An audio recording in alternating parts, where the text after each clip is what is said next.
Well, I built this thing mostly for unloading chips.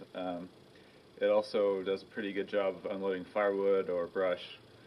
I try not to haul too much firewood because you have to lift it in and you have to stack it with some care in order to get it to unload as well as possible, but it does a good job. Right now I've got the entire box full of firewood. It's stacked 3 high of 16-inch rounds, so let's see how that works.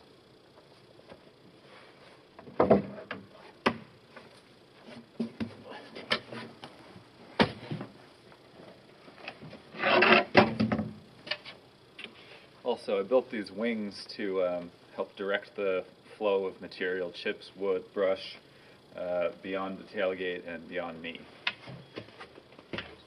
And these just slide in where the gate was.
There we go.